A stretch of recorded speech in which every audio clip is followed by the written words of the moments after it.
Well, a lot of people are talking about spooky, scary horror books, but I read a pretty scary sci-fi book about the end of the world. Let's talk about A Canticle for Leibowitz.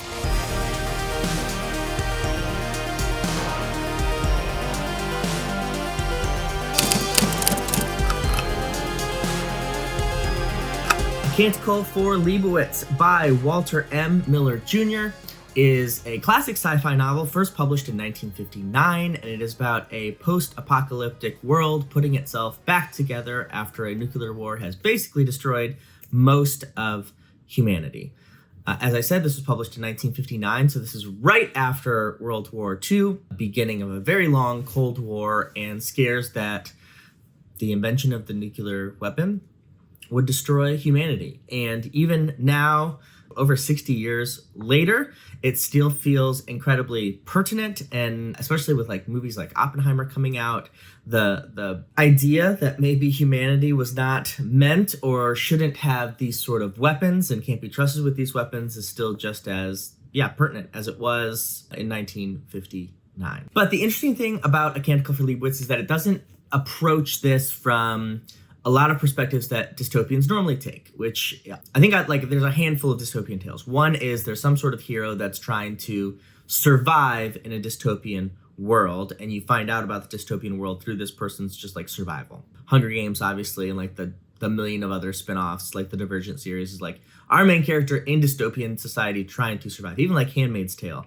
is like that. Even something like The Road, Cormac McCarthy, is we figure out what is going on in the post-apocalyptic world just through a main character trying to survive. Parable of the Sower by Octavia E. Butler. I mean, we can go on. That's the typical tale. Canticle for Leibowitz is not like that. Takes the perspective of a religion, and particularly a brotherhood, a specific monastery, kind of in the Utah or broader Southwest United States. There's 3 sections of the novel. The first one is really close to the apocalyptic event, and it's desolate, and there's only a handful of people, it feels like, that are still alive, and one of those is this young monk at this monastery who discovers something that has profound impacts later on. And then we jump to sort of the middle as humanity is putting itself back together and how this brotherhood helps do that. And then we get to the third section, which is once humanity is kind of back where it was in our current day. It really asks 2 big fundamental questions of the reader. One is, can man be trusted with such weapons as nuclear weapons, or will we inherently destroy ourselves? And through that question, is man inherently evil? And 2, can religion help curb that wrongness in humanity? Can it help? Does it offer solace or not in this time? So much of this work, because of the nature of what caused the apocalypse, this nuclear winter, they don't know a lot about our world. And so the reader who's coming from our world sort of has a weird God perspective, in the sense of we know all the things that they are trying to know or trying to find out. And so it's interesting to see this sort of sect develop its beliefs when we know a lot of the things that form their beliefs aren't exactly right in their memory or their collected memory. And ask some very interesting questions about religion and how it forms. And then we see that some of those things have very high impacts on the people who we like and are cheering for. And so brings us around to that. And then we sort of see a sad turn in the perspective of the book. Honestly, I'm a bit mixed on this book. I really liked portions of it. I struggled with some of the other ideas. The writing is a bit labored at points. Some parts are quite beautiful, but a little labored. It's not like Dune, where the prose is also transcendent with the ideas. This is mostly an ideas book. I didn't love all the ideas, but I can't say that I wasn't completely enthralled with the book for most, if not all, of its page count. So for that, I'm going to give this a long recommendation. I don't think if you pick this up, you would be disappointed, especially and certainly if you like books like Hyperion by Dan Simmons or Dune, Foundation, these classic sci-fi books. This really stands up to those other books. Not, I think, better than those, but has a very similar feel, and the ideas are so interesting.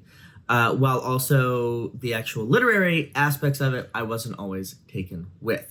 Have you read A Canticle for Leibowitz? Now, most excitingly at all, after I'm done with this, you are going to see a spoiler discussion with me and Samwise because he recently read this, and I think we'll probably get into a lot more of that stuff there. So without further ado, enjoy.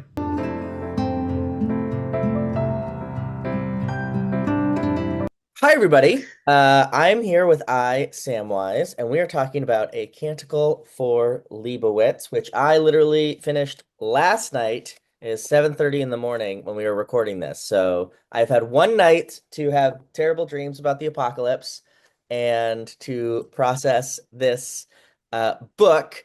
Damn. So introduce yourself, your channel, and then maybe use that as a pivot to tell me a little bit about your relationship with the Canticle for Leibowitz, because you have sat on this book much longer than I have. Yeah, so my name's Sam. My channel's Samwise. It's a booktube channel, but talking about I don't know, authors that I cover semi-regularly is guys like Gene Wolfe. I've been reading a lot of Tim Powers this year. Um, and I'm trying to think of what else. I just read a bunch of Robert E. Howard and also like more recent guys like Christopher Rocchio and George Martin. So a lot of it's sci-fi fantasy, although we're working on diversifying that out. And yeah, Canticle for Leibowitz is kind of well, it's an odd book. You just Yeah. like put a period there, but it's kind of an odd book in that um I've known about this book for gosh, maybe almost a decade at this point. So like since I was a young like teen and never read it, was just aware of it, and I've even had a copy for a super long time. And then this year just said this is one of the books that I want to read in 2025. And then I did and actually read it first in September and really loved it. Really just was like head over heels about it after I read it in September. And the more I sat about it, the more I liked it, or the more I sat on it and thought about it, the more I liked it. And then when Andy was like, "Hey, would you like to chat about it?" I was like, "Yeah." And actually, I'm going to reread it, and so actually just finished up my reread of it yesterday too. Um, and a part of that is I don't know. I if I'm going to have any type of like deep thoughts on something or really marinate on something, usually reading it twice helps me like not just focus on what's going on, but like what are some things going on in the background or why is are things happening. So yeah, I really like this book, even though I only read it a couple months ago. It is probably one of my favorite sci-fi novels that I've read, even already. So yeah. I mean, that's super high praise, and you've now read it twice in 2 months, so you're putting your reading time where your mouth is there, for sure. So uh, I had my relationship with this book is like I was listening to I think a movie, one of my movie podcasts, and one of the guests it was about a post-apocalyptic movie mentioned this book and sort of just gave a pitch Mm, for it. And it was one of those things where when you like hear about something for the first time, then all of a sudden you see it everywhere. Because after that, I had heard that on a podcast. I was reading another article about like classic sci-fi that like not enough people have read or like people, not the big names, but other sci-fi. And they mentioned that again. And I was like, oh, that's so interesting. And then I run a used bookstore with my wife. And like one day I was just looking at the sci-fi section, like cleaning it up, and then noticed, no, it wasn't the sci-fi section because it was miscast. It was in like the regular literary area. mm, And I saw this and it's like a super cool edition. I thought like I love this cover. And I was like, okay, the world's talking to me. I need to read this book. And so that's when I picked it up. And it's like super digestible. It's like 250 pages or so. yeah. Very readable. And I was like, yeah, I'm gonna slide it in October. And I don't think I'm quite as effusive in my praise as you are. I wouldn't read this again next month. But it is a fascinating book, and it does Hmm. dystopian in a way that is really unlike most dystopians where you're kind of with a main character and it's surviving and you learn about the world while they're trying to, survive the Hunger Games or even like important Right. works, like Parable of the Sower or The Road, like while they're walking and trying to, survive. And this is much more about like less than one character and their whole story and more about like this order and sort of belief system and how it functions or doesn't function depending on your perspective through like a whole like different seasons of the apocalypse, like both the initial Yeah. fallout as humanity is pulling itself back together, and then when humanity is back together and sort of society has and civilization like rebuilt itself, and how everything rebuilds from there or doesn't rebuild from there. And I think it's fascinating that that is the structure. I mean, Yeah. maybe I'll like a follow up. Like on the first time you read it, did you know that was going to happen? Like, what did you think of that sort of really unique three-act structure? Because I think that's my favorite part about this book is that it's structured in such that larger way. Yeah, yeah.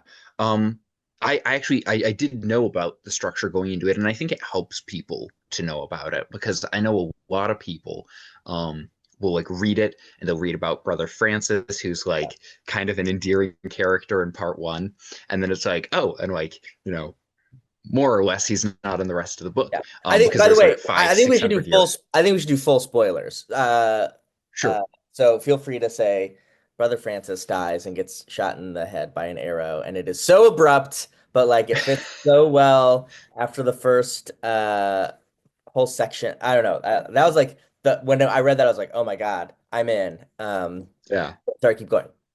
And then other than the abbot at the end of the book, as the monastery is being bombed out, finding the skull of Brother Francis. Other than that, Mhm. like Francis isn't in the rest of the book. So for a lot of people, you hear them say things like, oh, I liked part one and part two was interest or part three was interesting, but part two was kind of boring, or I didn't like this part as much as the other. So, and like your mileage is going to vary depending on what your preference is. But I think knowing about that structure helped me like expect it and not be disappointed and be like, okay, so like, why the time jumps and what are we doing here? So that didn't bug me as much. I do like that, and I think it is really symbolically important for what Miller is doing here, which is like part one almost reads like an ancient, like prophetic type of story. Mhm. It's almost set in like a Stone Age, if you'd think of it that way. And then part two is set more of like they literally call it a second Renaissance that's beginning. And then part three obviously is set again at the end of the world. So it's sort of about the world rebuilding and going through another cycle after this, nuclear apocalypse that's wiped everything out essentially. Yeah, and I remember like as you unfold, as you read about it, that first part, like you said, the Stone Age is really heavy with biblical imagery. So chapter Yeah. 6 is one that I just have a sort of bookmark on, where it retells the story of the destruction of the world through the prism of the Book of Job.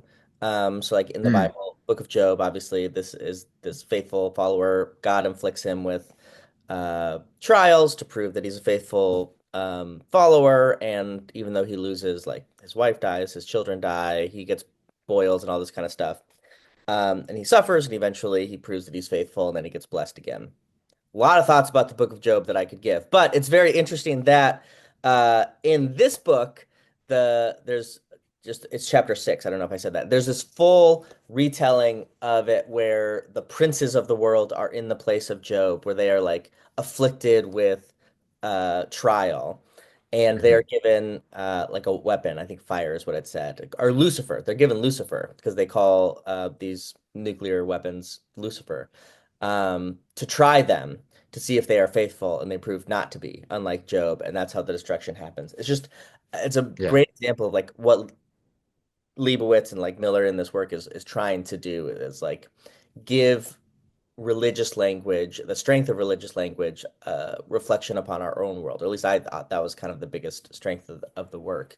And I found that really, really powerful and a unique thing in sci-fi. I don't Yeah. know.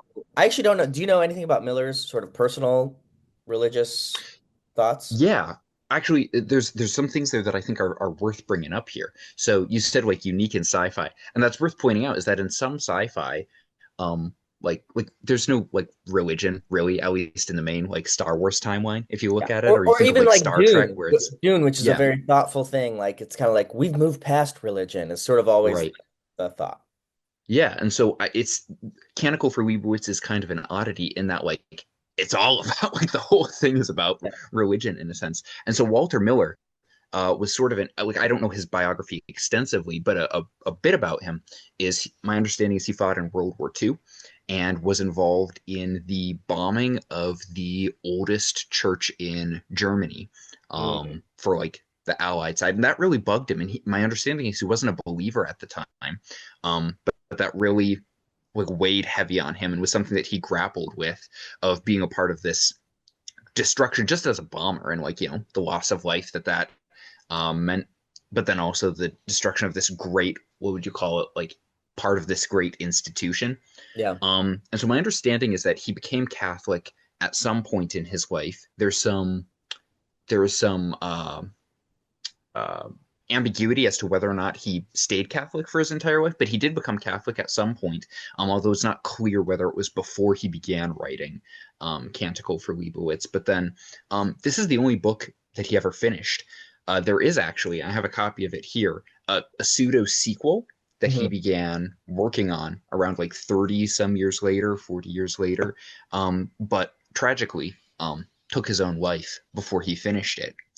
And so that's one of the interesting things about Miller. And you can, when you know that, it kind of casts the book in a bit of a different light where there's uh there's a certain weightiness to it and uh grief with maybe some of the traumatic things that he went through of like knowing how it ends. And Canticle is interesting because it has been criticized both for being overtly religious and for being anti-religious, Yeah. depending on how people have read it in the past, which I think is really interesting. Yeah, well, that was going to be one of my main, not main questions, but like a question for you, because I could see both. I mean, so I already, obviously, I think most viewers know, have a pretty fraught past in religion. I went to seminary. I have a master's divinity degree, but have come out of sort of broader evangelical Christianity and am now more Yeah. kind of a universalist Christian. I don't know. People would have different labels for probably what I am, but I think you can definitely get what you want out of his perspective on religion. Because there's a way to read the book to say that there is like this beautiful comfort in religion and that it gives order within a humanity that tends towards disorder, or at least tends towards violence and corruption and whatever it might be. Even within the church, like there's like understandings that the church isn't perfect, but that it offers that comfort. And then I think there's reading to show that in the midst of a broken world and struggle, the church adds to that. Mhm. Even in like a good-natured way, or I shouldn't say good-natured, but like good from a good place, I should say, Mhm. adds to the harm. And I think the third, especially the third act for me, really hammers that in for me a quite complicated but like well done way. Like I really, even Mhm. though the third one is perhaps not as action packed, so to speak, as the first two, none of this is action packed. I guess more like challenging. I think it's quite an interesting way to to finish the book. But do you skew kind of one way or the other as far as the Leibowitzian view of the church? Yeah, I think I think Miller's overall point, that he's making is one that's interesting of that things that have endured for thousands of years tend to endure for even longer. People make the point that like tables and chairs are going to last a lot longer than iPhones, like Mm. iPhones have been around for a few minutes and they look, sexy and nice and all, but like you think of something like a table and it's like this is universal. This has lasted for not universal in the sense that everybody has them, but this has lasted for a long, long time. And in a similar sense, um, it almost reminded me of there's a novel. It's like 1984 versus the Catholic Church. It was written in like the 20s or the 30s. It's called Word of the World, where basically the 1984 government is run by the Antichrist.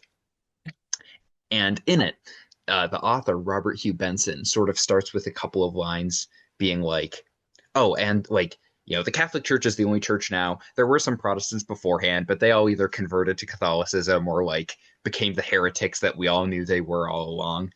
And like, it's funny, but there's a certain sense where like that makes sense if you're telling a story about the end of the world. You have this, so-called oldest version of Christianity be the one that endures, and that endures for hundreds, if not thousands of years out into the future. Um, and you're right in the sense that like the Leibowitzian monks are trying to preserve knowledge Mhm. and trying to hold on to it. They don't know what to do with it, Yeah. but they're holding on to it just in the hope that someday, one could say by faith, like hundreds or thousands of years in the future, someone else will know what to do with this. And some of that maybe results in mankind shooting themselves in the foot again.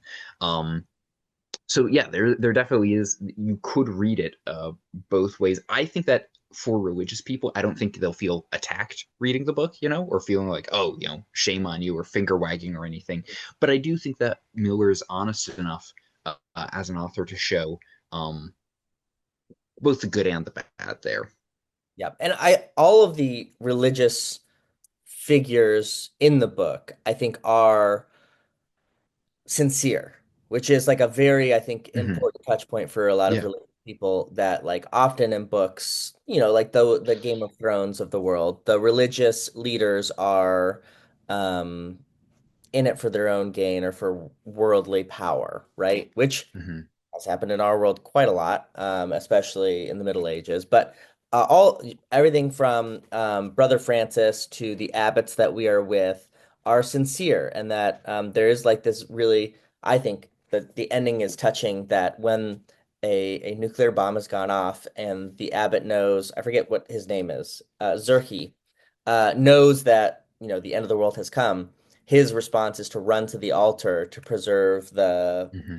the host, right? The That's body of right. he sees it.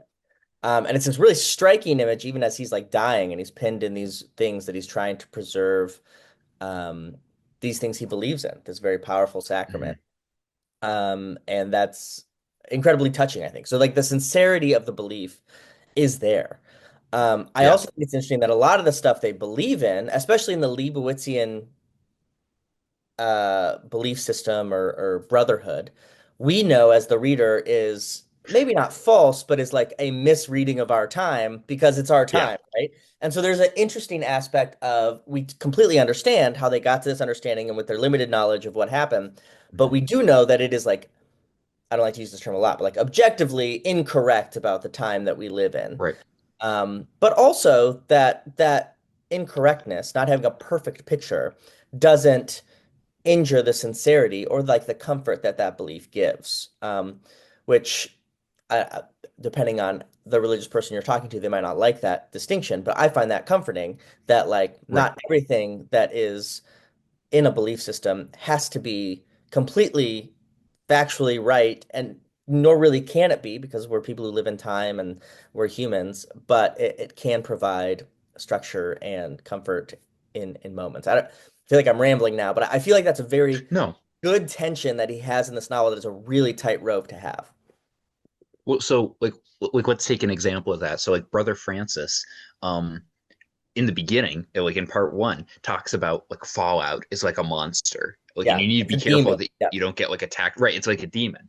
And it's like, okay, like is nuclear fallout like literally a demon? Like, no, but you can understand how it could be symbolically represented as that, in a similar way where like there's disputes among, you mentioned like evangelical Christianity, there's a dispute about whether or not you take like the opening portions of Genesis, like, is this literal history or is this like a mythological retelling? Is this symbolic? And look, whether you believe one way or another, you can understand that even if there isn't a literal flood that literally flooded the entire earth for a period of time, that that is representing something symbolic that maybe is an equivalent. And this is their way of describing it. So it's like, is it the end of the world if you believe like something like that? Like, well, no, probably not. But like it's sort of like a yes and, type of situation. And I think Miller kind of does that with something that we can understand, like say nuclear fallout in that example.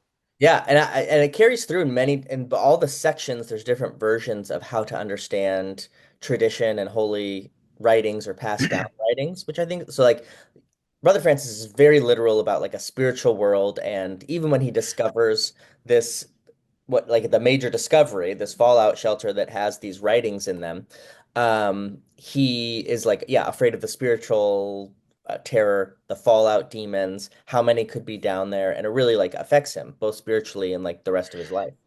Yeah. But then like there's another section like right before the Second Renaissance where this, learned man comes and assumes that all these monks are gonna like completely like hate all of his knowledge. But then all of them start talking about how, they think the Bible talks about this. Yes, it's in like allegorical ways.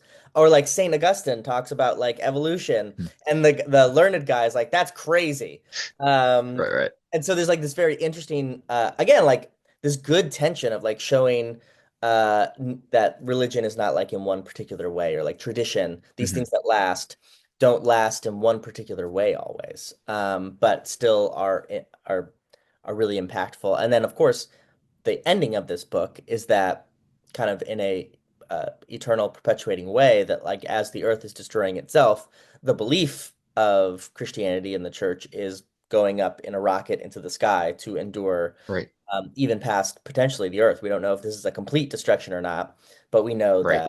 that this group from the Abbey was able to leave the earth before being destroyed.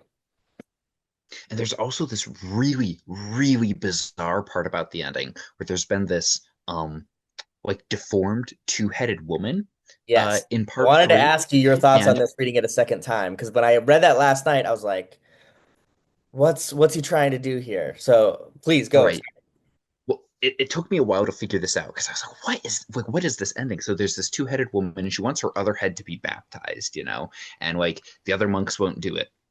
And then at the end, as the abbot is dying, she administers the Eucharist to him, and then the implication is that the other head is now alive, and that the first head that had been talking she's called Miss Grail, Mhm. has died. And that's actually important there because like if you know anything about King Arthur, like the Holy Grail is the cup that Jesus drank out of at the Last Supper. So a grail then, like the Holy Grail, contains a host, if you think about it in like Eucharistic terms. And so there's almost an implication that um, she's without original sin in the same way that maybe the other monks or other people are. I completely missed that her last name is Grails, which like is a really interesting, I don't know, like opening of what he's doing there. I just kind of like when I'm reading to myself, sometimes I'll just be like, that's a character name. Okay, got it. I know that Mm-hmm. character, move on. So I didn't get the symbolism there. And that is so interesting. So, for folks who don't know, who haven't been in Christianity all their lives, the doctrine of original sin is the idea that man was created with the capacity for completely innocent, with the capacity for good and for evil, and Adam is sort of the test case for that. And when he sinned, he was in many ways a representative for all of humanity, and that depending on the theory of original sin that you adhere to, either physically through his progeny, because we're all from Adam, according to most strains of Christianity, or simply as a test case for humanity that then was passed on spiritually to all humanity. We are all then fallen from when we are created as children, and have the capacity for evil, and are by nature rebellious or evil against God because of that original sin by Adam. Mm-hmm. And it's so fascinating that so much of this book is about how that sin will destroy, this Right. capacity for evil of man will destroy. That at the end, there's this maybe hopeful thing that through this destruction, maybe not. I did not catch that, so I'm kind of like catching up on this. But that's a fascinating reading that I think is right. Well, so you like think about it, and it's like, okay, so like, and then the belief is that Jesus is born without original sin, and that is both because he's, Son of God, but then also, that is symbolized in the sense of Mary is, Jesus is immaculately conceived by Mary through the work of the Holy Yeah, Spirit. And immaculate so you have a conception. similar, yeah, exactly. So it's not like, oh, it's because of the biology of immaculate conception. Like, no, it's a spiritual thing, but this is sort of the representation of it. And you have sort of a similar thing here where it's like Rachel, which is the second head of Mrs. Grail. And there's also, you could think of it in, if you know your Old Testament, that Rachel The is a woman beloved who's wife of Jacob. barren. Yep, like cries out to God, and then God gives her a son, and so there's a meaning to that name as well. But Rachel is sort of the second head here, and because she's not biologically born, then the idea would be that that's sort of the representation of it there. And just like you have the creation at the beginning of Genesis coming out of chaos, You sort of have a similar idea here of like new world beginning. And once again, it's not an exact one for one because it's kind of this weird thing where it's like, but this is like a two-headed, like almost mutant at the end of a nuclear apocalypse. But that's sort of the implication, at least that I got, that it seemed like Miller was playing with there. Do you think Miller is taking that, talking about literal versus not literal, as a literal thing that has happened in the world, or is that this Abbott, bringing meaning to the end, not bringing meaning, I shouldn't say, but like his view of Mm, what could or hopefully would happen as he is not cognitively, but he's dying. He's like crushed right, to death. He's certainly at a place where he would have visions or his mind would sort of right. change reality. Is this his conception of what should happen and hopefully might and the hope that could happen through another nuclear holocaust, or is this uh, a real thing? I think probably Miller's maybe wants you to decide, but what are your Yeah. thoughts on I do think you're right. I think it's probably left ambiguous intentionally. When I read it as just like, oh, well, that's what happened. Because like, there's some like, aside from just the sci-fi, like you've also got like weird stuff happening in this book. Like I said, two-headed woman, but then also you've got like Miller plays with this idea of like because Lazarus was raised from the dead, and like 30 AD, like guess what? He never died again, and now he's this eternal Jew that sort of is like guiding the monks along, which that? is kind of a so because there's other weird stuff. I took it the first time as literal, but I think you're right that it could very well be the abbot's musing that it's being told through as well. And so, okay, you brought up Lazarus. Is the Leibowitz phantom or thing at the beginning, that's Lazarus, right? That's what I Yeah, took yeah. the implication to be. Okay. Which doesn't really like make it less supernatural, obviously, but it does sort of like explain the just the beginning is so odd in like this captivating way. Uh but when you find that out, that is kind of one of the like, mind-blowing connections between the different sections when you're reading them. They're not just Well, standalone. Yeah. right, like you said, the beginning is bizarre. Like so Francis is out in the wilderness and he's fasting, right? And then this pilgrim comes along, and the first thing he does is like he kills a snake. It's like, Mhm. okay. And then what he does is he flips over a rock so the cool side is pointing out, flips up the back of his robe, and then cools off his butt on the back of this rock. You're like, what? Like, what is this guy? And it's because he's this bizarre, like, holy fool type of character throughout the story. So, yeah, like, Lazarus is a weird, and you don't figure out he's Lazarus until, like, part three, but he's a weird figure in this book. Just keeps, yeah, keeps showing up and it's consistent that you're like, he's ridiculous, but also this whole thing is ridiculous. And all you do recognize his weird wisdom every time you're introduced to him in a new odd way. Right, right, yeah. I think there's this really interesting question that's being used in part two, where the military so in part two, there's this obviously this conflict between all these different city states in Mhm. America, and one of the political leaders wants to use the Leibowitzian Abbey sort of as a base, for their military operation, which the monks are like, very firmly against. And so I think there's this interesting question about, in America, it's at least popular conceptualized as like separation between church and state, keeping things separate. Maybe if the church doesn't want to get involved in politics, not being required to. And I thought that was interesting that the monks resist it. That's one part that I'm not fully sure. Like I don't have a full thought around, other than an observation of them almost wanting to remain passive in the conflict that's going on there. And by part three, we almost get this idea of like, well, it didn't matter anyway. Like this isn't like these smaller conflicts don't matter in the broad scheme of things. But I was wondering if you had any thoughts on that. I think it's a really interesting tension thinking about Miller's perspective. So I looked up um, a little bit more of his history, and it's the Benedictine Abbey in Italy is the one that he bombed and was Mm, destroyed in World War II. And it's so in that conflict, the connection of religion to the World War II conflict is really complex because, in many ways, the Pope, certainly during the rise of fascism, was not helpful in tamping that down, and in fact, helped sort of create, especially in places like Italy, a haven for some very harmful ideas. While in the actual war, there is some heroism from the church getting involved finally in this war in some ways. Then there is things like the Benedictine societies and the abbots and monks who a lot of their things is to try to stay out of the world, right? Is to not be involved in the conflict. I think especially in sort Mhm. of an an ultimate maybe evil versus good-ish uh, tension of a World War II, like the weaknesses of that worldview is interesting, and the weaknesses of being able to stay out of the world, especially with specifically Miller knows because he bombed one of these abbeys, because it was a potential military stronghold, is like it's just a bunch of tension at once. And I don't know I don't think there's a right thing, but I think certainly with his perspective from that, Miller would want to write out the reality that certainly in a pre-industrial sort of war set, these large abbeys would be big places for military might, and the tension of religion getting involved in that politics and being able to stay out or not staying out, and the negative of Mhm.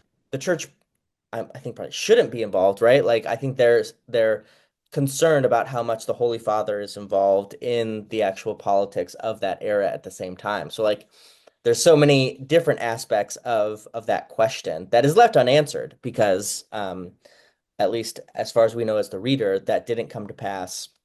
Like these secret plans that they were trying to make didn't go with them back to the main part, and even like the way that they took over the world was or unified this empire was not the way they thought there, which is also Yeah, interesting that all of this stresses over nothing in this book, in a right. particular, but it's still very meaningful, and puts moral choices on the abbots and the scholar who's there, and the soldiers. There's a very heavy, I think, emphasis on personal responsibility in this book. Yeah, yeah. No matter where you are in a particular conflict or in what time period you are, and that moral responsibility has resonance throughout ages, not just in your Yeah. life. I think that's probably the most powerful part of the book. Um, Hmm. while also still having a very strong theme of sort of corporate responsibility, that everyone holds some sort of responsibility for the destruction of a society. And certainly that's, I think, a big emphasis of that third section. Okay, yeah, because in section three, right, is you've almost got the opposite, where the abbot, like, section three is not exclusively about the political situation, but the abbot gets very involved in the politics of what's happening, where because so many people are dying from radiation, they've set up what are essentially like mercy killing stations of like people who are dying from this can come and get euthanized, and the abbot's like very strongly against this. Um, and what's interesting is you said like the Benedictine monks wanting to be like sort of removed from the world. Is this cracked me up, Andy? Because I've wondered about this for a while. So there's a couple of famous quotes that are attributed to C.S. Lewis that he never said. Mm. Like the most famous one is there's a line from Lewis. Apparently, there's an alleged line from Lewis where he said, "Humility is not thinking less of yourself; it's thinking of yourself less." Yep, yep, And Lewis never said that. That's from The Purpose Driven Life by Rick yeah, Warren. yeah. But like people attribute it to Lewis. And another one is people will use the line, "You do Wait, can not I guess? have a Can I guess? soul." Oh, I was gonna say the soul Yeah, line. 'Cause when I read yeah, that, I was like, wait a minute. yeah. You don't have a soul. You are a soul. You have a body. That's often attributed to Lewis. And maybe there's a different, or maybe Miller is quoting somebody else. But certainly this was written before, like Lewis was a big figure, or maybe at the same time. Yeah, that's actually interesting. But It is about actually, contemporary. Yeah, that's interesting. yeah. But like actually, like that's not like in terms of Catholic belief, and I'm not a Catholic, so some Catholic can feel free to correct me in the comments. But my understanding is that that's actually not really good theology because the idea is like you're actually both. You're both fully like body and soul. You're a melding of the two, and that idea of separating it actually kind of borders on Gnosticism. Hmm. The idea of like, oh, you're pure intellect, you're pure like the spiritual is good and the material is bad. Which if you're talking about like Benedictines being removed from the world, you've got a concern of slipping into Gnosticism even Yep. there. Yeah. Yeah, no, I think that's I caught that as well because growing up evangelical, C.S. Lewis was kind of, Yeah. our boy. I don't think he would like that, but that's that's kind of what's happened. Um, but that yeah, the I forget his name already. Let's is that his name? Zerky. The final abbot is like so much more active. Every other Mhm. religious figure that we have actually a perspective from is very passive. Starting off with Brother Mhm. Francis, who's like the most passive. Like he is like the perfect humble, kind of like himbo monk. Like he like doesn't Yeah. really understand the full thing that he's become a part of, and it's just like, yeah, this is what I saw. And he frustrates his abbot because he won't be like either used to tamp down or like heighten what they want to Right. Leibowitz the sainthood, and he's just like this like very sincere uh guy. And then the abbot in the middle that I forget is like this wiser older monk, but is also, he decides to still give uh, food and shelter to these people who are Mhm. coming to potentially use his abbot for something he completely disagrees with. But his idea Mhm. of, kindness and caring for people and his views of the vows, he is first and foremost for him. And then this third abbot is incredibly active, and at one Yeah. point it's very striking because many of the abbots we've been a part of say, I'm never going to ask you to do this under obedience, meaning like in the actual hierarchy Mhm. of where they are in the church, they're able to command things, and people must Mhm.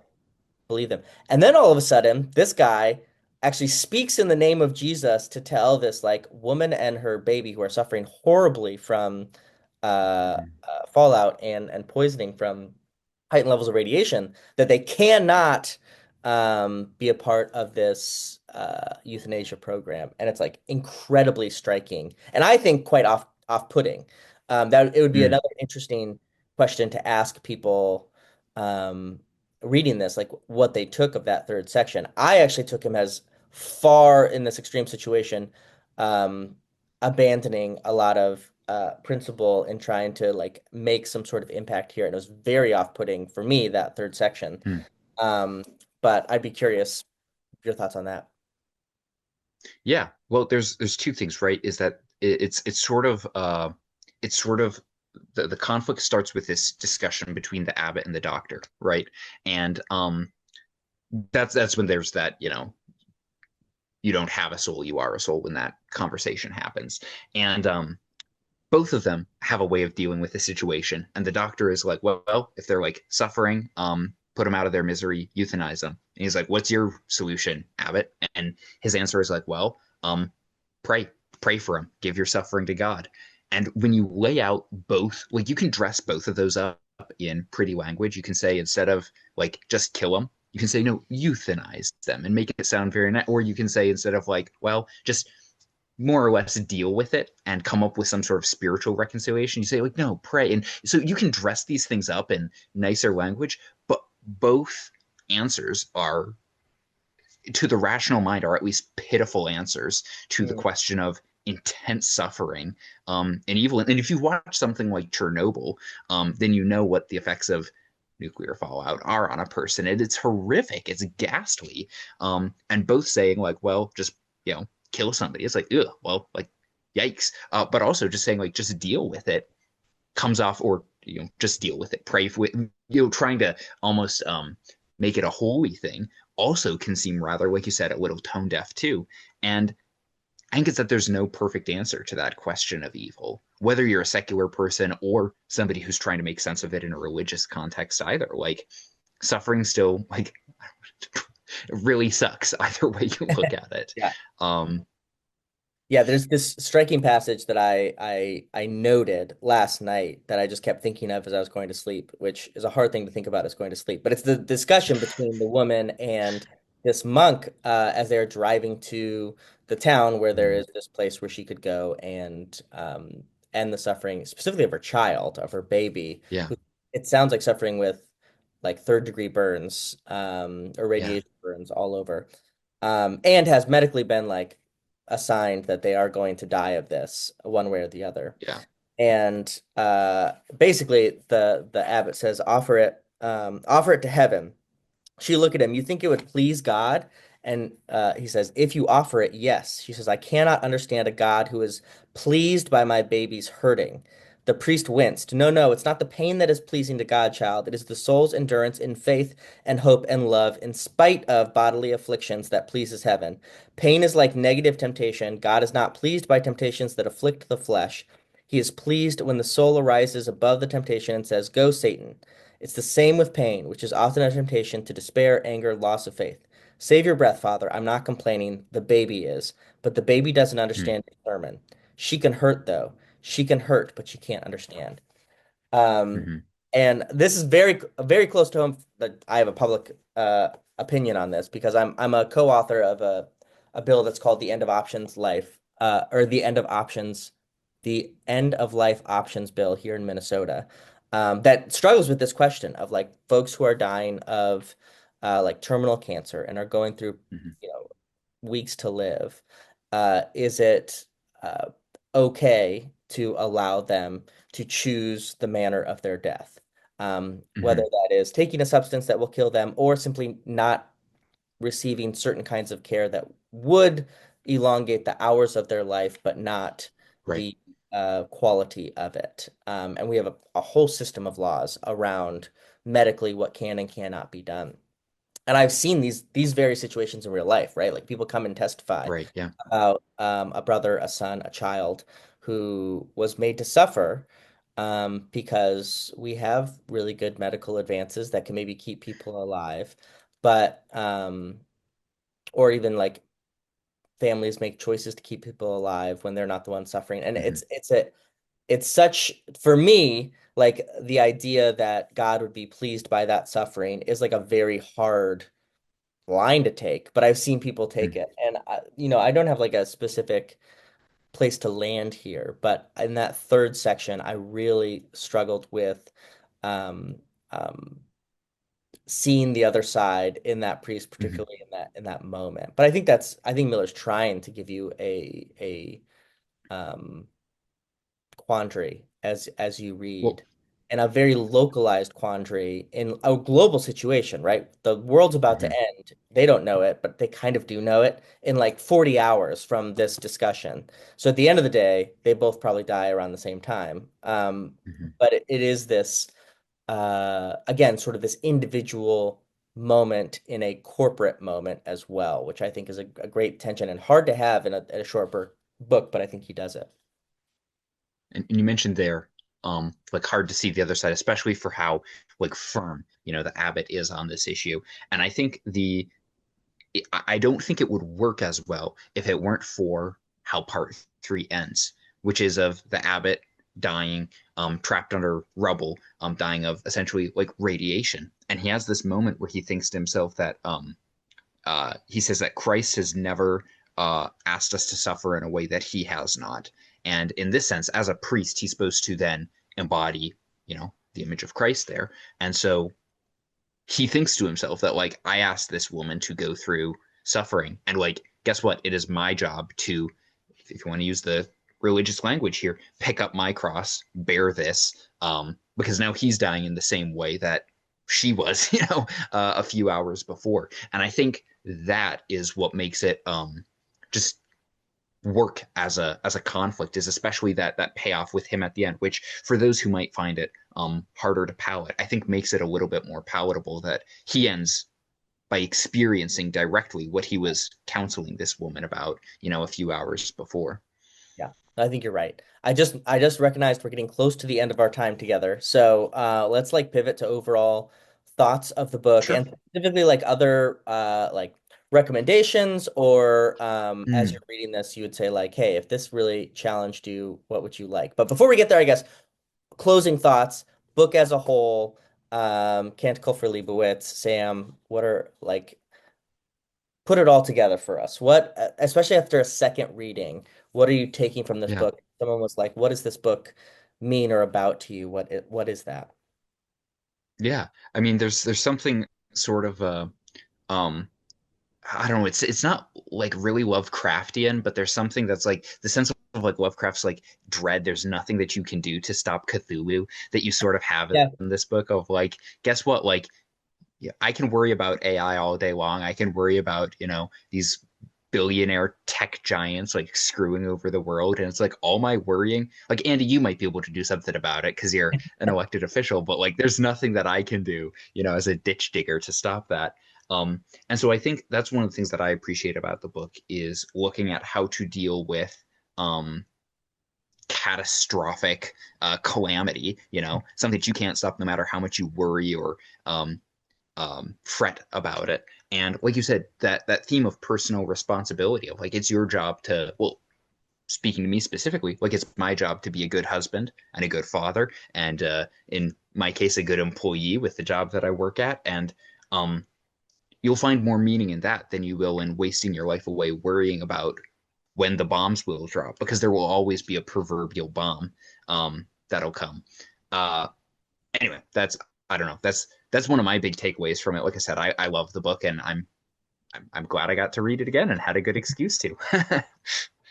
And thank you so much for doing it. Yeah, I think that's a great thing to take from it. I mean, I coming from someone who once was very strong into Hmm, Christianity and specifically this idea of original sin. mhm, And much of that in my tradition of evangelical Christianity is like this world is lost in many ways. So mhm, thinking about impacts in the world are purely viewed through a religious lens of like how many people can mhm, be saved from this sinful world for mhm, the next new heavens and new earth. And so much of that imagery I really struggle with, especially in a reflection on this idea that the world might be doomed. And through that original sin. And I think I don't view humanity that way. Yes, we have a great capacity for evil and wrong, but I think we also have a great capacity for um, good and comfort and creation and mhm, art and these beautiful things as well, which this book emphasizes as well through many characters. Um, and so I think that this book, what I would like pitch to someone is like the tension in an extreme situation between what man can do and what mhm, uh I guess what they can do positively and negatively. mhm, And how that works out in individual lives, I think is a very interesting case study. I don't quite come out, I think, on it quite as pessimistic as Miller does as I'm reading this book. I think yeah. people will be thankful that their public officials don't have that. Um, and I would want there to be a more optimistic view of humanity than this one has in it.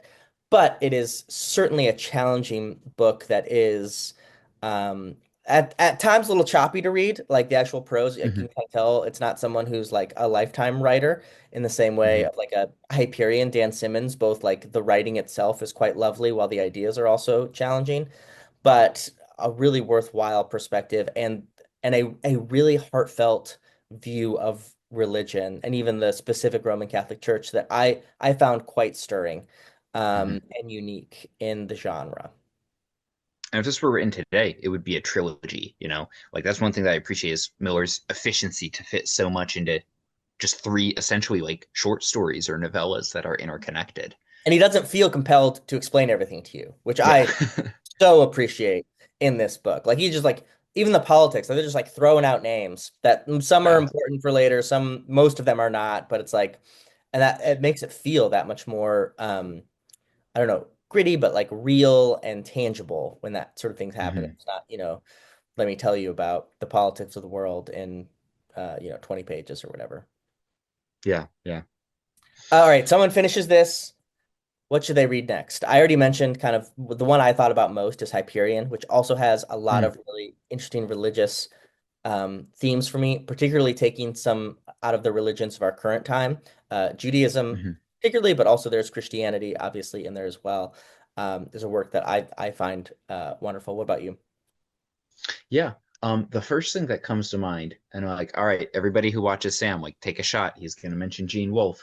Um, would be actually not Book of the New Sun, which I think is excellent and everyone should read. But it's actually the second sub-series in his solar cycle, is what it's called, which is the Book of the Long Sun, which is set in a far future where the main character is a priest who's been given a vision by a god that is outside of his pantheon that he's never encountered before. So it kind of like shakes up his world of basically destruction coming to his world, and he needs to save it. And the gods that are worshipped are some blend. of like spiritual being and technology. So they like worship at, and like here's the blending of like sci-fi and also like fantasy things. They worship at windows, which may be like actual windows or like a technology screen. It's not clear until you read more. But they still like have animal sacrifices that they offer up to worship these gods, and sometimes the gods will come down and almost like demonically possess people. But are they people or are they robots? I guess you'll have to read. So there's a bunch of really like if you like the religion and sci-fi stuff, like there's some religious stuff in Book of the New Sun, but really Book of the Long Sun is where Wolf has a lot of fun playing with some of those ideas. So that's the first one that comes to mind there. Not the first time that I, Samwise, has made me want to read Gene Wolfe for sure, and I will one day soon. I have Book of the Long Sun. It's staring at me from the bookshelf. Sam, thank you so much for joining me and reading the book Yeah. again. I just reached out and was like, "Hey, you want to have it?" And you're like, "Yeah, actually, I'm going to read it again." This was delightful. Thanks for joining me. Yeah, thanks for having me on, Andy. Yeah, Yeah. great to chat with you about this. Obviously, go check out Sam's channel. Follow him. Really great discussions on a bunch of stuff. So thanks for joining me. Thank you all for watching. As always, first in, last out.